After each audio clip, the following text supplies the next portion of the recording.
కేసీఆర్ గారి నాయకత్వంలో ఆనాడు ప్రభుత్వంలో 6 నెలల ముందే బఫర్ స్టాక్ తెప్పించి ఎక్కడికక్కడ గోదాములు సీజన్ మొదలు కాకముందే నింపి పెట్టి భారతదేశంలో ఎక్కడెక్కడ మరి యూరియా దొరికితే ఎరువు దొరికితే ఆడికెళ్లి తెప్పించి రైతుకు కడుపులో చల్లగదలకుండా కూర్చునే విధంగా ఇంటికి ఎరువుల బస్తాలు పంపిన పరిస్థితి కేసీఆర్ గారి ప్రభుత్వంలో మనం చూసినాం. 4 లక్షల మెట్రిక్ టన్నుల గోదాముల సామర్థ్యం ఉంటే మేము బాధ్యతలు చేపట్టినాడు రైతుకు మేలు జరగాలన్న ఉద్దేశంతో 24 లక్షల మెట్రిక్ టన్నుల సామర్థ్యానికి సంవత్సరంన్నరలోనే తీసుకొని పోయిన ఘనత కూడా కేసీఆర్ గారి ప్రభుత్వానికి.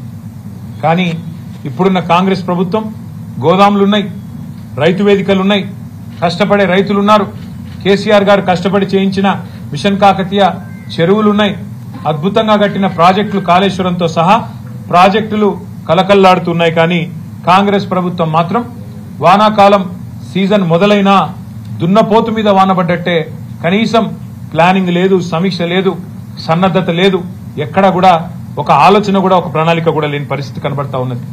ఒక ప్రణాళిక రాహిత్యం, అనుభవ రాహిత్యం, పరిపాలన చాతగాంతనం, అదేవిధంగా ఇతర అంశాల మీద దృష్టి పెట్టడం వల్ల ఇవాళ రాష్ట్రంలో రైతులు అవస్థ పడతా ఉన్నారు, ఇబ్బంది పడతా ఉన్నారు.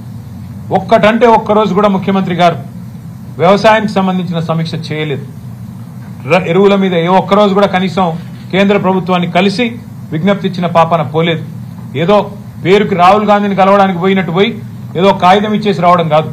సిన్సియర్ గా సీరియస్ గా ఇక్కడ ఏ పరిస్థితి ఉంది, ఎట్లా వ్యవసాయ విస్తరణ కేసీఆర్ గారి కాలంలో జరిగింది, దానికి తగ్గ విధంగా ఎంత ఎరువు కావాలి అనే ఒక ఇండెంట్ రాష్ట్ర ప్రభుత్వం నుంచి ఎన్నడూ కూడా పోలేదు.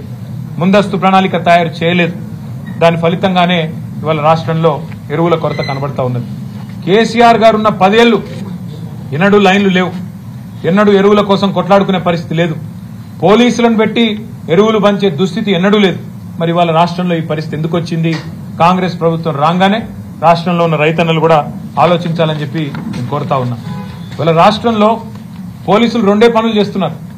అయితే ఒకటి బీఆర్ఎస్ నాయకుల మీద కేసులు పెట్టాలి, ఎట్లా సోషల్ మీడియాలో పోస్టులు పెట్టినా కూడా చిన్న చిన్న పిల్లల్ని కూడా భయపెట్టాలనేది ఒకటి.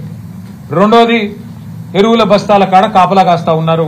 ఎక్కడ రైతులు తిరగబడి అధికారులను తంతారేమో అని చెప్పి ఎక్కడికక్కడ పోలీసులను పెట్టి పోలీస్ పహారాలో ఎరువుల దుకాణాల దగ్గర మరి ఎరువులు పంచే దుస్థితిలో ఇవాళ ప్రభుత్వం ఉన్నది. వాస్తవం ఏంది అంటే రాష్ట్ర వ్యవసాయ శాఖ గాని, మార్కెటింగ్ శాఖ గాని, మార్కెట్ గాని, రవాణా శాఖ గాని, జిల్లా యంత్రాంగం గాని వాటి మధ్యన సమన్వయ లోపం కూడా తీవ్రంగా కనబడతా ఉన్నది.